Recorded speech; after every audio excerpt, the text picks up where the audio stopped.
Audio Jungle.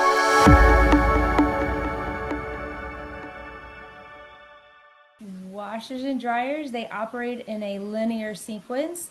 So it's not going to be able to finish. So that means each step has to be completed before it can move on to the next thing. So one of the things that is good and helpful to know is that if something is not working, then it's just to go back. Did it finish properly? The last sequence, was that properly finished? And then you just kind of work backwards from there.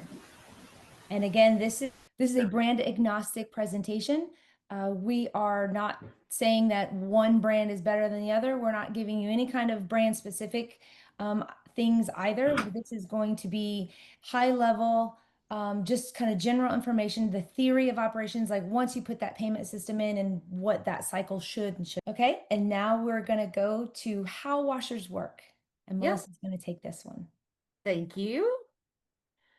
So let's jump into it. How washers work. We know they wash clothes, but there are several steps that have to be completed to make the final product happen. So, of course, starting the machine, your payment is entered. There are some machines out there on the market that you have to have the door closed and the handle turned before it will let you enter the money. But needlessly, we enter the payment. We close the door, we turn the door handle. Once that happens, the next operation is going to be the drain valve closing. There are a couple of different styles of drain valves out there you may have seen. Some of these you may have never looked, but either way, they serve the same purpose. So if you close your door, the drain valve is supposed to close, but there is water draining immediately, then there's something stuck and holding your drain valve open, allowing that water to leave that drum before it's had time to wash. So then your water valve turns on. During your fill phase, the water enters until the programmed water level is reached, whether that's low, medium, or high, or anything in between. If there is no water, of course, check your water supply. Make sure that your valves are working, that there are no clogged screens. Again, if you hear water running, but it's not filling the drum, then there's something stuck in your drain valve holding it open. The detergent in the soap box will flush next. The water flushes through the compartments to carry the detergent, bleach, or softener into the drum.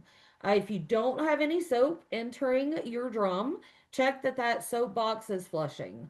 There are valves that will lead to that. One of those could be clogged, its string could be clogged, or the valve itself could be bad.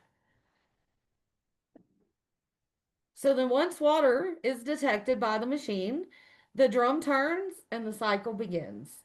The drum rotates forward and backwards. The linens lift, drop, and tumble in the water and detergent solution. If you don't have any drum turning at this point of the cycle, check the motor or drive belt or coupling if your machine has it.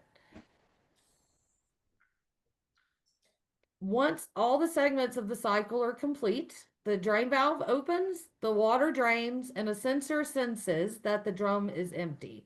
If it didn't spin at the fine after it's drained all the water, check your imbalance switch, your motor, or your VFD if your machine has one. So now the cycle is complete. The door unlocks. Some machines have a manual door release typically located behind the front panel if there is an actual issue and you have to get into that machine. But if the door didn't unlock on its own, make sure you check that door lock, or maybe the control board signal is not being sent. So once the door is unlocked, you can turn the handle and empty that machine out.